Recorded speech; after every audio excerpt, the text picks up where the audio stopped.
ठीक है, ध्यान से समझिए। बट इसको स्क्वायर बेस, देखिए क्या क्वेश्चन है, square base N to N height small H is placed on the incline plane, coefficient of friction is mu, और theta is gradually increase, theta आप बढ़ाते जा रहे हैं इसका, तो आप देखिए, आप समझ पा रहे होंगे, इस इंक्लाइन को ऐसे उठाते जा रहे हैं, उठाते जा रहे हैं, तो पॉसिबिलिटीज है या तो ये टॉपल कर जाए या फिर ये स्लाइड कर जाए। तो ये काफी पिक्चर क्लियर रहती है मैकेनिक्स में हमको, क्योंकि बहुत डेली लाइफ से रिलेटेड है। ठीक है, बाकी वो कैलकुलेशन बचती है बस। तो क्या कंडीशन है, म्यू ए और एच, बस इनमें ही कुछ रिलेशन निकालना है कि म्यू उससे ज्यादा है, इससे कम होना चाहिए। अरे नहीं नहीं, 45 कहाँ से आ जाएगा, उससे एच है ना बेटा, ये हाइट एच है, ए क्यूबिकल थोड़ी नहीं दिया है आपको पूरा है। ठीक है ना, तो इस तरह का है, तो आपको ये बताना है कि म्यू की वैल्यू किससे ज्यादा, ए और एच की टर्म में, A into H, A by H कुछ ऐसे आएगी। ठीक है, 2a/h आएगी, या 3a/h आएगी, या h/a आएगी। आएगी तो h/a से, क्योंकि डायमेंशनलेस नंबर आना चाहिए, इंटू एच नहीं आ सकता। ठीक है, हो रही। ठीक है, आएगा तो डायमेंशनलेस नंबर।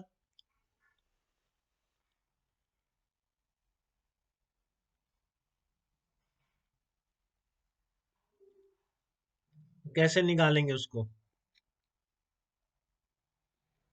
तो आपकी फॉर स्लाइडिंग देखो, पहले तो स्लाइडिंग स्लाइड कर जाए इसके लिए म्यू कितना होना चाहिए, स्लाइडिंग स्टार्ट होने के लिए सीधा सा फंडा है बेटा, आपको पहले बोल रहा है sliding, condition of sliding before toppling, तो जस्ट जब स्लाइड करने वाला है, ठीक है ना, उस टाइम पे नॉर्मल रिएक्शन एटलीस्ट यहाँ पे शिफ्ट होके फ्रिक्शन को बैलेंस कर ले, बात खत्म। बढ़ाते बढ़ाते आप देख सकते हैं ना कब स्लाइड होता है, mu equal to tan theta पे आता है ना, बढ़ाते बढ़ाते जैसे ही टेन थीटा म्यू के बराबर हो जाएगा तो फ्रिक्शन इसको नहीं रोक पाएगा। तो जैसे ही म्यू इक्वल टू, आपको पता है वो चीज, तो म्यू इक्वल टेन थीटा की वैल्यू जैसे ही म्यू के बराबर होगी, ये स्लाइड करने वाला होगा, उस टाइम पे अगर फ्रिक्शन एटलीस्ट एक्सट्रीम तक शिफ्ट होके फ्रिक्शन के टॉर्क को सेंटर के अबाउट बैलेंस कर गया, तो ये रुक जाएगा।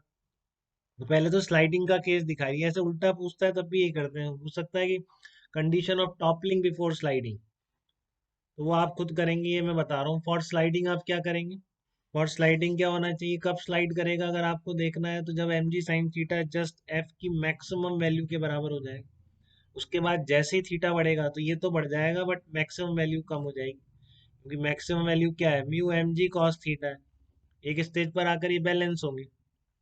शुरू में तो क्या है आपका, मान लो बहुत ही थीटा कम है, तो थीटा जब बहुत कम होता है तो कॉस थीटा बहुत ज्यादा होता है, तो ये इसने रोक रखा है। लेकिन एक स्टेज पर आकर जैसे ही एम जी साइन थीटा इसके बराबर होगा, उसके बाद जैसे ही बढ़ाएंगे तो स्लाइड कर जाएगा। तो ये कितना निकल के आता है, ये पहले से ही पता था हमको, जिनको बहुत ही ज्यादा जो मेहनत करते हैं बच्चे, उन्हें ऑलमोस्ट याद रहता है कि mu equal to tan theta है। सिंपल ब्लॉक की जब अपन बात करते थे इससे पहले, फ्रिक्शन वाले में, एंगल ऑफ रिपोज मैंने आपको कुछ बताई थी कि जस्ट स्लाइड कर जाए उस टाइम पे एंगल क्या होगा, तो निकाला था अपन ने एंगल ऑफ रिपोज करके, तो वही केस है। हाँ बिल्कुल, तो आपका ये mu equal to tan theta आ गया यहाँ पे। तो जैसे ही टेन थीटा की वैल्यू टेन इनवर्स म्यू से ज्यादा होगी तो स्लाइड करने वाला होगा ये। ठीक है ना, तो एट दिस थीटा, मैं क्या कह रहा हूँ, एट दिस थीटा जबकि स्लाइड करने वाला है, एटलीस्ट, समझ रहे हैं क्या कह रहा हूँ बेटा मैं, एटलीस्ट नॉर्मल रिएक्शन एक्सट्रीम की आपको कंडीशन निकालनी है ना। ठीक है ना, आपको जस्ट कंडीशन ग्रेटर देन और उसमें चाहिए, तो एटलीस्ट क्या हो जाए, कि एटलीस्ट आपका जो फ्रिक्शन नॉर्मल रिएक्शन है यहाँ एक्सट्रीम से पास होके फ्रिक्शन को बैलेंस करे, that this theta tau N should be greater than tau F.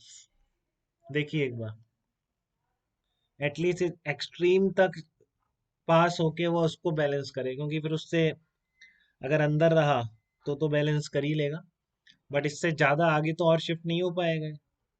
ठीक है ना, तो अगर वहां पर at least normal reaction force extreme तक शिफ्ट होगी, बहुत सिंपल सी बात है बेटा, स्लाइड करने के देख लीजिए, जब भी इस तरह का क्वेश्चन है, sliding before toppling, toppling before sliding, तो पहले वो कंडीशन निकालिए जब स्लाइड करने वाला है। ठीक है, स्लाइडिंग बिफोर टॉपलिंग में स्लाइडिंग स्लाइड करने वाला है, तब आपने देखा थीटा क्या है, तब आपका स्टेज पर अगर नॉर्मल रिएक्शन यहाँ तक एक्सट्रीम तक पास होके इसको बैलेंस कर रहा है, तो ठीक है, तो नॉर्मल रिएक्शन का टॉर्क कितना आ जाएगा जब यहाँ से जा रहा है, डिस्टेंस a/2 हो जाएगी, N into a/2, greater than, हाँ ग्रेटर देन फ्रिक्शन, फ्रिक्शन का कितना आएगा h/2, तो फ्रिक्शन कितना ले रखा है हमने वहां पे, जस्ट एक्सट्रीम पे जब है फ्रिक्शन कितना एम जी साइन थीटा के बराबर है, जस्ट वहां पे M G sin theta into H by two, ये कितना है आपका M G cos theta into A by two. देखो जब जस्ट पास होने वाला है वहां से स्लाइड करने वाला है तो friction M G sin theta के बराबर था कि नहीं। यहाँ से कितना आ गया आपका टेन थीटा आ गया आपका, यहाँ से tan theta is less than A by H. तो ये आपकी इक्वेशन वन थी, ये tan theta less than A by H आ गया आपका। ठीक है, तो टेन थीटा किसके बराबर है, म्यू के बराबर है। अब वो रिप्लेस कर दो तो म्यू, क्योंकि आपको जिसकी टर्म में कहता है उसके आपसे पूछता मिनिमम थीटा क्या है कि स्लाइड कर जाए टॉपल ना करे, तो उसके लिए tan theta must be less than A by H था। थीटा कौन सा था, जबकि क्या है mu equal to tan theta, तो mu is less than A by H आ गया। ठीक है, और अगर आपसे आप खुद निकालेंगे उसकी, आप दिमाग लगा के, इसका उल्टा ही आएगा, ये टॉपलिंग बिफोर स्लाइडिंग। ठीक है ना, अगर कोई पूछता है पहले टॉपल कराइए, किस एंगल पे टॉपल करेगा, यहाँ पर एक्सट्रीम तक पास होके। ठीक है, एक्सट्रीम तक पास होके फिर उस एंगल पर एटलीस्ट ये रुक जाए। ठीक है, फिर स्लिप होने से रुक जाए। तो सेकंड क्या है इसका, condition of toppling before slipping, condition of toppling before slipping, तो इसका आंसर आप खुद निकालेंगे और कंफर्म करेंगे।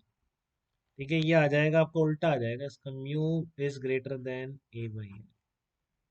जब भी इस तरह की प्रॉब्लम है कंडीशन फॉर निकालनी है आपको, तो आप पहले जो चीज हो रही है जो करानी है उसके एक्सट्रीम पर पहुंच के दूसरे से उसको ज्यादा कर दो।